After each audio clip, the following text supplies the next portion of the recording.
इसलिए हे सूत जी महाराज, गुरु कृपा का प्रसाद हमें भी कृपा करके प्रदान करें। सूत जी महाराज प्रसन्न हो गए और प्रभु मित मन में बोले, हे शौनकादिक ऋषियों, आपके मन में हमारे प्रति इतना प्रेम, इतना स्नेह, तो अब हम तुम्हें समस्त शास्त्रों का सहारी सुनाते हैं, जो संसार के भय को दूर कर देगा। इसे आप सावधान होकर सुनिए। जब कोई व्यक्ति कोई कीमती वस्तु देता है तो लेने वाले को सावधान होना चाहिए। जरा संभाल कर रखिए। इसी प्रकार से वक्ता जब कोई विशिष्ट बात कहने जाता है तो श्रोताओं को सावधान होकर सुनना चाहिए। सावधान तनया शृणु। सूत जी कहते हैं, हे ऋषियों, संसार में सबसे बड़ा डर है मृत्यु का। मरने का भय प्रत्येक प्राणी को भयाक्रांत रखता है। इसका नाम है मृत्यु लोक। जो आया है उसका जाना सुनिश्चित है। संसरति इति संसार, यह सरकता रहता है, खिसकता रहता है, जाता रहता है। कोई कितना भी पकड़कर प्रयास करे, यह किसी की पकड़ में नहीं आता। तो संसार सरक रहा है और हम चाहते हैं कि ऐसा ही बना रहे हमारे साथ।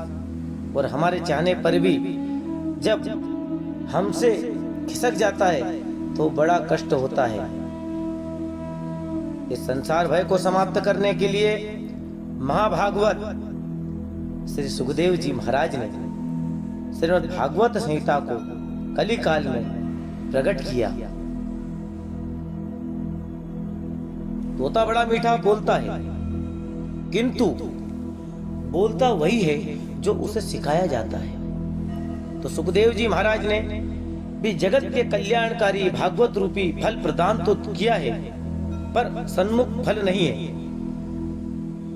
उन्हें भी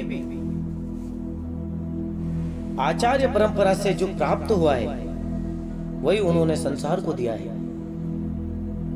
जब महाराज परीक्षित के सामने मृत्यु का भय उपस्थित हुआ तो 7 दिन में मरने सुनिश्चित हो गया, तो वे अपने कल्याण का मार्ग खोजने लगे।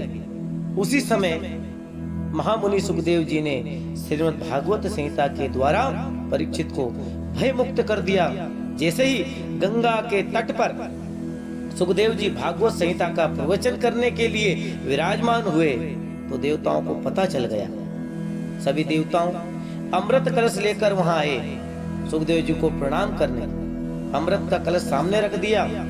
वो देवताओं बोले, महाराज, हमने जैसा सुना है कि परीक्षित के सामने मृत्यु का भय उपस्थित हुआ है, इसलिए आप उन्हें कथा सुनाने जा रहे हैं। महाराज जी, अमृत का कलश हम ले आए हैं। परीक्षित जी को अमृत पिला दीजिए और मृत्यु भय से मुक्त कर दीजिए।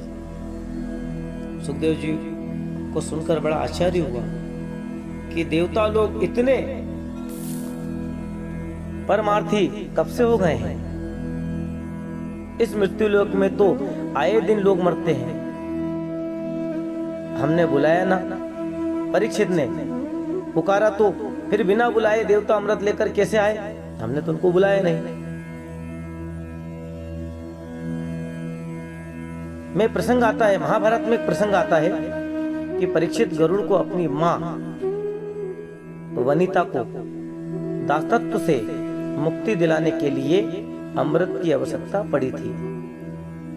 वनिता को कदू होई हुई वनिता हार गई। शर्त रखी कदू ने कि यदि तुम स्वर्ग का अमृत हमें दो तो हम अपने दासत्व से तुम्हें मुक्त दिला देंगे। मां दासी इसलिए उनके पुत्र गरुड़ को भी दास बनाकर रहना पड़ता था और सर्पों की सेवा करनी पड़ती थी। सभी सर्प गरुड़ के सिर पर सवार होकर कहते थे उड़ो, तो जहां कहे वहां जाना पड़ता था। जिधर ले जाए सर्प उधर गरुड़ जी को जाना पड़ता था। गरुड़ ने अपनी माता से कहा, माँ इतना बलिष्ठ हूं, कहती है कि माँ मैं इतना बलिष्ठ हूं, फिर मुझे इन सर्पों का दास्ता करनी पड़ती है, मैं क्या करूं? इस दासत्व से मुझे छुटकारा मिले। माँ ने कहा, बेटा मिले तो सकता है, मिल जरूर सकता है, पर इसके लिए तुझे स्वर्ग का अमृत लाना पड़ेगा। गरुड़ जी बोले, माँ मैं आपके लिए सब कुछ करने को तैयार हूँ। तब गरुड़ जी स्वर्ग का अमृत लेने गए तो देवराज इंद्र ने व्रज लेकर युद्ध की चुनौती दी और कहा कि तुम अमृत को हाथ नहीं लगा सकते। हे राम, गरुड़ जी ने देवताओं से कहा, आज सारे देवता मिलकर भी मुझे नहीं रोक सकते। कहते कहते गरुड़ ने हठात बलपूर्वक अमृत कलश देवताओं से छीन लिया। तब इंद्र घबराते हुए हाथ जोड़कर बोले, भाई तुम जिन सर्पों के लिए अमृत लेकर जा रहे हो, यदि उन्होंने अमृत पी लिया तो सर्वनाश हो जाएगा। तब दोनों के बीच समन्वय हुआ। गरुड़ ने अमृत लाकर सर्पों को दिया, दासत्व से मां को मुक्त किया। उसी समय इंद्र आकर अमृत का अपहरण करके अंतर्ध्यान हो गए।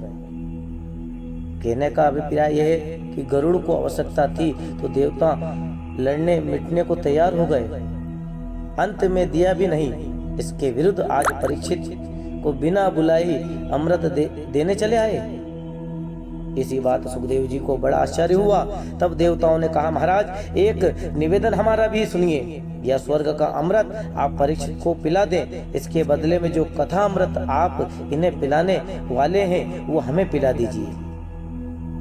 देवताओं ने यह प्रस्ताव रखा तो सुखदेव जी बड़ी जोर जोर से हंसने और बोले, अरे ओ ठगियाओं, तुम्हारे आते ही मैं समझ गया था कि कुछ गड़बड़ है, क्योंकि तुमने एक जगह और गड़बड़ करी है। दधीची बाबा को दंडवत करने गए तो बदले में हड्डियां मांग लाए, और तुम लोग बड़े स्वार्थी हो, अपना